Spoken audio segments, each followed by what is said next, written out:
ओम श्री गणेशाय नमः। आप सभी के लिए जय श्री राम, जय हनुमान। आज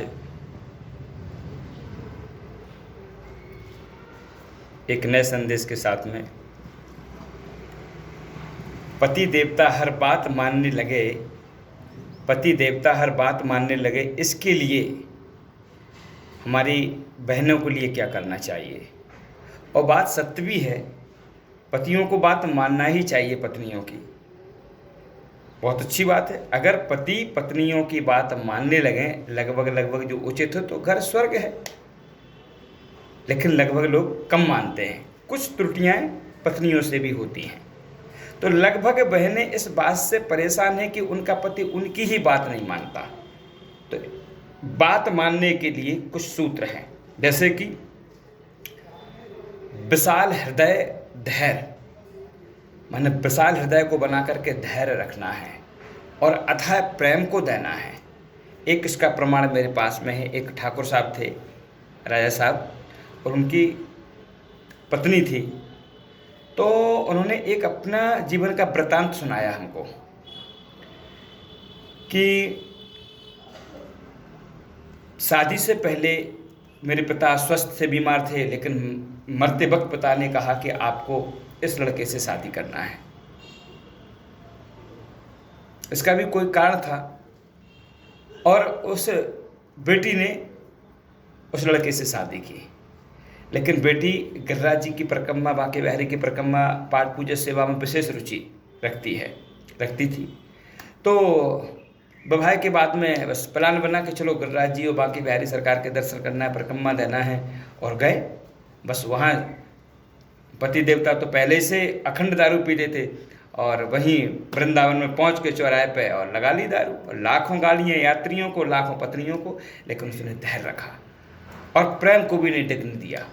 एक बार, दो बार, 6 बार ये चलता रहा, लेकिन वो निरंतर अपने संकल्प को पूरा करती रही और अथाह प्रेम और सम्मान को पति के प्रति बनाए रही। ऐसा नहीं कि उन्हीं व्यक्तियों के बीच में उस पति का उसने अपमान कर दिया हो। वो पड़े हैं तब भी उसको संभाल करके ठाकुर जी से बार बार प्रार्थना करके कि हे प्रभु, आप अपने चरणों की ओर मोड़ो। और एक दिन वो आया और अथाह प्रेम की वो रिजल्ट निकला, वो परिणाम निकला कि वो पति खुद पत्नी से ज़्यादा प्रभु का प्रेमी हो गया। आज वह पत्नी संपूर्ण व्यवसाय की पूरे सिस्टम की मालिक है। पति बगैर पत्नी के कुछ भी कार्य नहीं कर सकते हैं और बहुत धार्मिक हैं। तो इसका एक प्रमाण है, थोड़ा धैर्य और अथाह प्रेम जब आप रखेंगी, देंगी, तो ये सब कुछ सिस्टम बैठ जाएगा। साथ में जैसे कि एक भरोसा दिलाना, एक विश्वास दिलाना। विश्वास वो फलदायक। अगर विश्वास रखोगे तो फल 100% बहुत अच्छा निकल के आएगा उसका। और सबसे पहले अपने पति को विश्वास और भरोसा ही दिला देना सबसे बड़ी उपलब्धि है। अगर पति को आपके प्रति विश्वास भरोसा जम गया तो वो सब कुछ करने के लिए आपको तैयार हो जाएगा। दूसरी बात, भरोसा दिलाकर उसके दिल को जीत लेना, ये आपकी सबसे बड़ी उपलब्धि होगी। अब वो भरोसा विश्वास हम कैसे दिलाएं, इसके लिए कुछ सूत्र बताता हूं मैं आपको। जैसे कि पति ने आपको 1000 रुपये दिए, आपने मांगे कि मुझे फलाना फलाना सामान लेके आना है। आपने सामान भी पूरा लेके आई लगभग, और उसमें से अगर 150-200 रुपये बचे और आपने पति को आकर के सौंप दिए। ऐसा एक बार नहीं, ऐसा आपने 100 बार किया, 50 बार किया, 25 बार किया। पति को यहाँ पर विश्वास जम गया कि मेरी पत्नी बड़ी ईमानदार है, सती सावित्री है। एक दूसरे नंबर पे आपने एक सीढ़ी कवर कर ली। दूसरी सीढ़ी के लिए आपको क्या करना है, जैसे कि आपने सहेली की यहाँ जाना है कि मैं जा रही हूँ 2 घंटे के लिए, और आप 1.5 घंटे में वापस लौट के आ गए। यहाँ भी आपके पति का विश्वास जम गया। एक बार नहीं, ऐसा 50 बार हो, 20 बार हो। एक बार में विश्वास जमता भी नहीं है, ख्याल रखना। और वो आपका दूसरा विश्वास जम गया। जीवन में छोटी छोटी बातें बहुत बड़ा रूप धारण करती है, और छोटी छोटी बातें ही सबसे बड़ा परिवार को विघ्न के रूप में ले जाती हैं। और छोटी छोटी बातों के बहुत अच्छे परिणाम भी निकलते हैं। जैसे बगैर मतलब के झूठ कभी नहीं बोलना चाहिए पति से। आप हैं कहीं, बोल कहीं की रही। एक शादी मैंने इसी वर्ष अभी टूटते देखी है। पति पत्नी दोनों जॉब में, शादी हुई, दोनों की सर्विस। और मैं इसके पक्ष में नहीं हूँ कि पति पत्नी दोनों सर्विस करें, किसी कारण से पत्नी सर्विस में, पति सर्विस में। एक घटना बाहर की है और मैंने उसको देखा है प्रत्यक्ष रूप से, और उसने झूठ बोल दिया कि मैं तो बाहर हूँ, और पति से कह करके वो बाहर विदेश गई है। लेकिन उसके मित्र ने कह दिया कि अरे भाभी कहाँ? बोले वो तो बाहर किसी काम से विदेश गई हुई है। उसने कहा विदेश गई हुई? मैंने तो परसों ही देखा है उसके लिए, और चर्चा हुई तो सत्य बात निकली कि वो तो वहीं थी। यह संबंध टूट गया, भरोसा हट गया। एक बात छोटी है लेकिन बात बहुत बड़ी हो गई कि संबंध ही खत्म हो गया। तो मेरा जो भाव है, अधिक ना बोलते हुए मौन च कलहो नास्ति नास्ति जागृते भयम।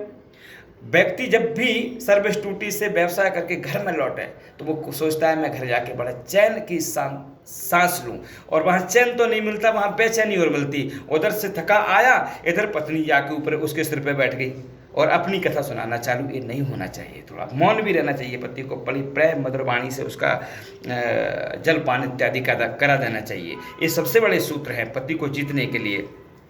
साथ साथ में आपसे एक आग्रह करूंगा, और भी सूत्र हैं ये जीवन को एक अच्छे व्यवस्थित करने के लिए। जैसे घर में अगर भोजन बने, जो भोजन भगवान ठाकुर जी को लग के बनता है, तो वैसे ही सबकी बुद्धि पवित्र और शुद्ध रहती है। भोजन के समय अपनी मांगे ना रखें। पत्नियां उसी समय मांग रखती जिस समय पति भोजन के लिए बैठता है, तो फालतू ना बोलें, भोजन पति को बड़ी शांति से कर लेने दें। ये बहुत अच्छी बात है। रात्रि में काफ़ी समय पड़ा हुआ है, पति जब खुश हो, प्रसन्न हो, अपनी बातों से खुश और प्रसन्न रख के फिर अपनी पूरी बातें रखिए, वो बातें मनवाइए, मनती भी हैं वो बातें। लेकिन पति को पहले अपनी बातों से प्रसन्न और खुश करके अपनी बातें रखिए। घर में सफाई से शांति का वातावरण बनता है। सफाई का विशेष ध्यान रखें हमारी बहनें। घर में हर जगह कपड़े लत्ते जूते चप्पल नहीं फैले होने चाहिए, जगह जगह पर नहीं पड़े हों। बात बात पर बच्चों को ना डांटें, क्योंकि बच्चों के ऊपर भी विवाद हो जाते पति पत्नी के बीच में। अपने सास ससुर का आदर और सम्मान करें। ये तो पति को भी अपने सास ससुर का सम्मान करना चाहिए। पतियों के लिए बाद में बोलूँगा, वो भी समझ लूँगा, लेकिन आज मैं पत्नियों के लिए विशेष बोल रहा हूँ कि अपने पतियों को कैसे अपने पक्ष में रखें। तो जब माता पिता की आप सेवा आदर करोगे, अतिथियों का आदर सम्मान करोगे, तो पति खुश हो जाएगा। साथ में एक लास्ट में चर्चा रखता हूँ, अपनी अर्धनारीश्वर भगवान का भाव रखें, भोले बाबा का पूजन करें, माता पार्वती का पूजन करें कि पति पत्नी अलग नहीं, एक ही रूप है, और ये भाव होना चाहिए। और कभी कभी ये भी दीवार पर लिख देना चाहिए पत्नियों के लिए, एक ही धर्म एक व्रत नेमा, काय वचन मन पति पद प्रेमा। मेरा तो सब कुछ सर्वस्व पति है। और कभी कभी ये गाना भी गुनगुना देना चाहिए, पति के आगे पीछे निकलते वक्त भी गुनगुनाते रहिए, पति समझे भी नहीं कि मेरे लिए सुना रही है। भला है बुरा है जैसा भी है, मेरा पति मेरा देवता है, मेरे पति को कुछ ना कहो, मेरा पति मेरा देवता है। जब आप इस तरीके का जीवन को निकालेंगे तो पति के दिमाग पे ही नहीं दिल पर राज होगा। फिर आप घर की संपूर्ण मालकिन, चाबी आपके हाथ में होगी, पूरा परिवार आपके हाथ में होगा, और पति आपके अनुकूल ही चलेगा जीवन पर्यंत। जय श्री राधे, जय श्री कृष्ण। सर्वे भवन्तु सुखिनः, सर्वे सन्तु निरामया, सर्वे भद्राणि पश्यन्तु, मा कश्चित् दुःखभाग् भवेत्। जय श्री राम।